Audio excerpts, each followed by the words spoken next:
ಸ್ನೇಹಿತರೆ, ದಟ್ಟಗತ್ತಲೆಯ ರಾತ್ರಿ ಕಾಡಿನ ದಾರಿಯಲ್ಲಿ ಎದುರಾದ ಕ್ರೂರ ದರೋಡೆಕೋರರ ಗುಂಪೊಂದು ಬಡ ಹಳ್ಳಿಗರನ್ನು ಬೆದರಿಸಿ ಅವರ ಪ್ರಾಣ ತೆಗೆಯಲು ಕತ್ತಿ ಮಸೆಯುವ ಕೊನೆಯ ಕ್ಷಣದಲ್ಲಿ ಏನಾಗಬಹುದು? ಮೈಲಿಗಟ್ಟಲೆ ದೂರದ ಆಶ್ರಮದಲ್ಲಿದ್ದ ನೀಮ್ ಕರೋಲಿ ಬಾಬಾ ಅವರು ಹಠಾತ್ತನೆ ತಮ್ಮ ಕೈಯಲ್ಲಿದ್ದ ಸಣ್ಣ ಮರದ ಕೋಲನ್ನು ನೆಲಕ್ಕೆ ಜೋರಾಗಿ ತಟ್ಟುತ್ತಾರೆ. ಮರುಕ್ಷಣವೇ 100 ಮೈಲಿ ದೂರದಲ್ಲಿದ್ದ ಆ ದರೋಡೆಕೋರರ ಕೈಯಲ್ಲಿದ್ದ ಹರಿತವಾದ ಕತ್ತಿಗಳೆಲ್ಲವೂ ಇದ್ದಕ್ಕಿದ್ದಂತೆ ಬರೀ ಮರದ ಕೊಂಬೆಗಳಾಗಿ ಬದಲಾದ ಆ ನಡುಕ ಹುಟ್ಟಿಸುವ ಪವಾಡದ ರಹಸ್ಯವೇನು? ಇದು ನೀಮ್ ಕರೋಲಿ ಬಾಬಾ ಅವರು ಆಶ್ರಮದಲ್ಲಿ ಕುಳಿತು ದೂರದಲ್ಲಿದ್ದ ಭಕ್ತರನ್ನು ದುಷ್ಟ ಶಕ್ತಿಗಳಿಂದ ಹೇಗೆ ರಕ್ಷಿಸುತ್ತಿದ್ದರು ಎಂಬುದನ್ನು ತೋರಿಸುವ ಅದ್ಭುತ ಕಥೆ.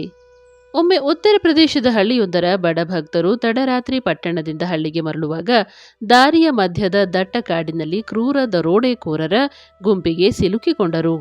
ಆ ದರೋಡೆಕೋರರು ಇವರ ಬಳಿಯಿದ್ದ ಅಲ್ಪ ಸ್ವಲ್ಪ ಹಣವನ್ನು ಕಿತ್ತುಕೊಂಡು ಇವರ ಪ್ರಾಣ ತೆಗೆಯಲು ಹರಿತವಾದ ಕತ್ತಿಗಳನ್ನು ಎತ್ತಿ ಮುನ್ನುಗ್ಗಿದರು.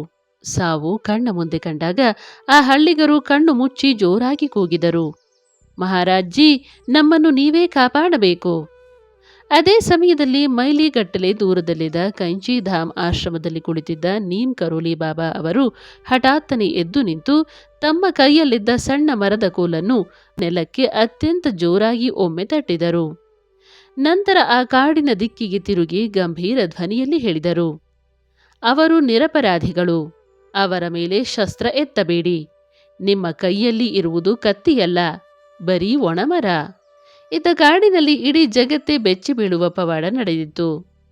ಭಕ್ತರ ಮೇಲೆ ದಾಳಿ ಮಾಡಲು ಆ ಕ್ರೂರ ದರೋಡೆಕೋರರು ಎತ್ತಿದ್ದ ಆ ಹೊಳೆಯುವ ಹರಿತವಾದ ಕಬ್ಬಿಣದ ಕತ್ತಿಗಳು ಇದ್ದಕ್ಕಿದ್ದಂತೆ ಯಾವುದೇ ಹಾನಿಯಾಗದೆ ಸಾಧಾರಣ ಒಣಗಿದ ಮರದ ಕೊಂಬೆಗಳಾಗಿ ಬದಲಾಗಿದ್ದವು. ದರೋಡೆಕೋರರಿಗೆ ತಮ್ಮ ಕಣ್ಣುಗಳನ್ನು ನಂಬಲು ಸಾಧ್ಯವಾಗಲಿಲ್ಲ. ಅವರು ಮರದ ಕೊಂಬೆಗಳಿಂದ ಏನೂ ಮಾಡಲು ಸಾಧ್ಯವಾಗದೆ ಹೆದರಿ ಅಲ್ಲಿಂದ ಓಡಿ ಹೋದರು. ಕೆಲವು ದಿನಗಳ ನಂತರ ಆ ಭಕ್ತರು ಆಶ್ರಮಕ್ಕೆ ಬಂದಾಗ ಬಾಬಾ ನಗುತ್ತಾ ಹೇಳಿದರು, ಅಲ್ಲಿ ಕಾಡಿನಲ್ಲಿ ನಿಮ್ಮನ್ನು ಕತ್ತಿಯಿಂದ ಕತ್ತರಿಸಲು ಬಂದಾಗ ನಾನು ಇಲ್ಲಿ ಕೋಲು ತಟ್ಟಬೇಕಾಯಿತು. ಇದನ್ನು ಕೇಳಿ ಆ ಭಕ್ತರ ಕಣ್ಣುಗಳಲ್ಲಿ ಆನಂದ ಬಾಷ್ಪ ಹರಿಯಿತು. ಬಿಲ್ವಪತ್ರೆ ತೀರ್ಥದಿಂದ ಮಗುವಿಗೆ ಮರುಜೀವ ನೀಡಿದ ಲೀಲೆ. ಬಾಬಾ ಅವರು ಮೃತ್ಯುವಿನ ದವಡೆಯಿಂದ ತನ್ನ ಭಕ್ತರ ಮಕ್ಕಳನ್ನು ಹೇಗೆ ರಕ್ಷಿಸುತ್ತಿದ್ದರು ಮತ್ತು ವೈದ್ಯಕೀಯ ವಿಜ್ಞಾನಕ್ಕೆ ನಿಲುಕದ ಪವಾಡಗಳನ್ನು ಎಷ್ಟು ಸರಳವಾಗಿ ಮಾಡುತ್ತಿದ್ದರು ಎಂಬುದಕ್ಕೆ ಈ ಮುಂದಿನ ಕಥೆ ಮತ್ತೊಂದು ಸಾಕ್ಷಿ.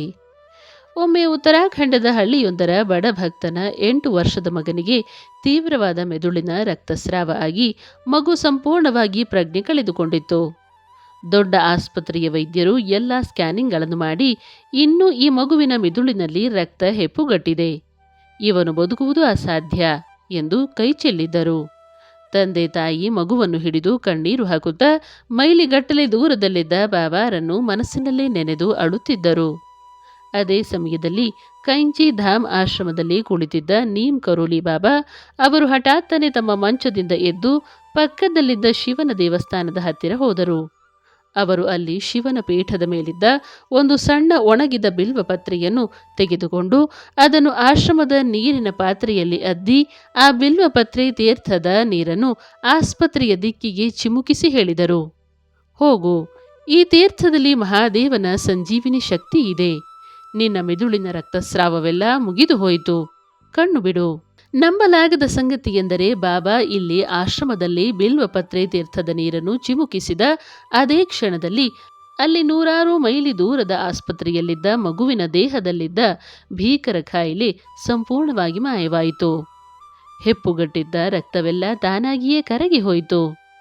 ನಿಂತು ಹೋಗಬೇಕಿದ್ದ ಮಗುವಿನ ನಾಡಿ ಮಿಡಿತ ಮತ್ತೆ ಸಾಮಾನ್ಯ ಸ್ಥಿತಿಗೆ ಮರಳಿತು. ಮಗು ಕಣ್ಣು ಬಿಟ್ಟು ತಾನಾಗಿಯೇ ಎದ್ದು ಕುಳಿತು ಅಮ್ಮ ಎಂದು ಕರೆದಾಗ ವೈದ್ಯರು ಬೆಚ್ಚಿಬಿದ್ದರು. ವೈದ್ಯಕೀಯ ವಿಜ್ಞಾನಕ್ಕೆ ನಿಲುಕದ ಈ ದೈವಿಕ ಲೀಲೆ ಇಂದಿಗೂ ಬಾಬಾರ ಕೃಪೆಗೆ ಅತ್ಯುತ್ತಮ ಉದಾಹರಣೆಯಾಗಿದೆ. ಸ್ನೇಹಿತರೆ, ನೀಮ್ ಕರೋಲಿ ಬಾಬಾ ಅವರ ಈ ಕಥೆಗಳು ನಮಗೆ ಕಲಿಸುವುದು ಒಂದೇ. ಅಹಂಕಾರದಿಂದ ದೇವರನ್ನು ಪರೀಕ್ಷಿಸಲು ಬರುವವರಿಗೆ ಭಗವಂತನು ತನ್ನ ಲೀಲೆಯನ್ನು ತೋರಿಸುತ್ತಾನೆ. ಆದರೆ ಕಷ್ಟದಲ್ಲಿದ್ದು ನಿಷ್ಕಲ್ಮಶ ಮನಸ್ಸಿನಿಂದ ಬೇಡಿಕೊಳ್ಳುವ ಬಡವರಿಗೆ ಸಾಕ್ಷಾತ್ ಧನ್ವಂತರಿಯಾಗಿ ಬಂದು ಕೈ ಹಿಡಿಯುತ್ತಾನೆ.